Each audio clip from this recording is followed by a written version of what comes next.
जय माता दी दोस्तों, मधुरामेहंदी.com के इस वीडियो में आप सभी का स्वागत है। आज के इस वीडियो में हम जानेंगे कि बिहार मिथिला प्रांत के अनोखे पर्व सामा चकेवा के बारे में, जो कि प्रतीक है भाई बहन के अटूट प्रेम का। तो इस लोक पर्व के बारे में जानने के लिए वीडियो पूरा देखिएगा। आप हमें व्हाट्सएप, फेसबुक और इंस्टाग्राम पे फॉलो करें, और अगर आप ये वीडियो यूट्यूब पे देख रहे हैं तो चैनल को सब्सक्राइब जरूर कर लें, क्योंकि मधुरामेहंदी.com आप सभी के लिए लेके आता है अलग अलग प्रांतों से जुड़े लोक पर्वों को, और ऐसे ही लोक पर्व से जुड़ी जानकारियों को पढ़ने के लिए आप हमारे वेबसाइट पे जरूर आइए। भाई बहन के अटूट प्रेम का पर्व न केवल रक्षाबंधन और भाई दूज ही है, बल्कि सामा चकेवा भी है। और ये पर्व बिहार के मिथिलांचल में मनाए जाने वाला एक पारंपरिक पर्व है, जो कि भाई बहन के प्रेम और प्यार का प्रतीक है। भाई और बहन के प्रेम का ये पर्व 7 दिनों तक चलता है, जिसकी शुरुआत कार्तिक माह की शुक्ल पक्ष की 7वीं से शुरू होकर कार्तिक पूर्णिमा की रात्रि तक चलती है। इस पर्व को मनाने का उद्देश्य है भाई बहन के बीच अटूट रिश्ते को सम्मानित करना। तो चलिए जानते हैं इस पर्व के बारे में विस्तार से। चलिए जानते हैं सामा चकेवा पर्व कब और कैसे मनाई जाती है। सामा चकेवा बिहार मिथिला प्रांत का एक ऐसा लोक उत्सव है जो कि कई सालों से मनाया जा रहा है। इस पर्व की शुरुआत हर साल छठ पर्व की सुबह के अर्घ के साथ शुरू होकर कार्तिक पूर्णिमा की रात्रि को समाप्त हो जाता है। सामा चकेवा पर्व में मिट्टी से महिलाएं सामा चकेवा, चुगला, वृंदावन, ऋषि और दूसरे अन्य देवी देवताओं की मूर्तियों को बनाकर इन सबको बांस की टोकरियों में, जिसे कि चंगेरी कहा जाता है, रख कर खेतों में ले जाकर ओस लगाकर वहीं पे वे सभी महिलाएं मैथिली लोकगीत गाती है। लोकगीत गाने के बाद सामा की पूजा करने के बाद सामा चकेवा की कहानी को सुनती है।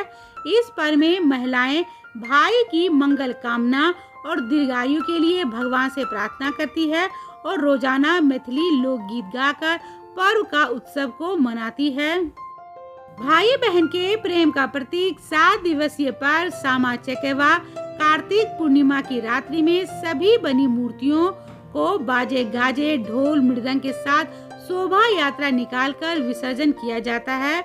और विसर्जन के समय कार्तिक पूर्णिमा के दिन भाई अपनी बहन को उपहार स्वरूप धान का चूड़ा और गुड़ देते हैं।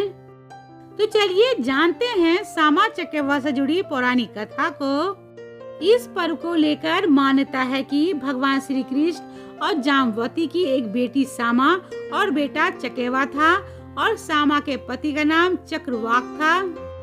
एक बार चुगला नामक शूद्र ने भगवान श्री कृष्ण को सामा के ऊपर वृंदावन में ऋषियों के संग रमन करने का अनुचित आरोप लगाया, जिससे कि भगवान श्री कृष्ण क्रोधित होकर सामा को पंक्षी बनने का श्राप दे दिया, और श्राप के कारण ऋषियों को भी पंक्षी का रूप धारण करना पड़ा।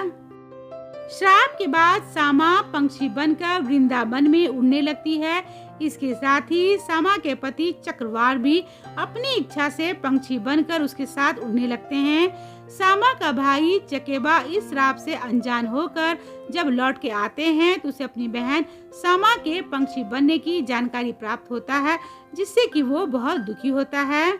लेकिन वो ये भी जानता था कि भगवान श्री कृष्ण का श्राप टलने वाला नहीं है।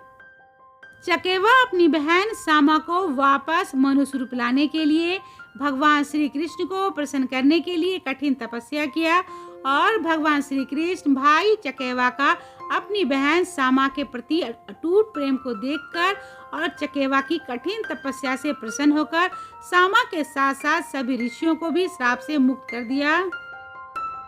सामा चकेवा का ये पर्व भाई बहन के अटूट प्रेम की इसी मान्यता के साथ बहनें सामा चकेवा का खेल खेलती है और चुगला की मूर्ति को बनाकर उसे जलाती है। उम्मीद करती हूँ कि आपको मिथिला प्रांत के लोक पर्व से जुड़ा हुआ, सामा चकेवा से जुड़ा हुआ यह वीडियो पसंद आया होगा। तो इसे लाइक करें, शेयर करें, और ऐसे ही अन्य प्रांत के लोक पर्व से जुड़े वीडियो को देखने के लिए जुड़े रहें मधुरामेहंदी.com के साथ। तो मिलते हैं madhuramhindi.com के अगले वीडियो में एक नई जानकारी के साथ। तब तक आप अपना और अपनों का ख्याल रखिएगा। जय श्री कृष्ण।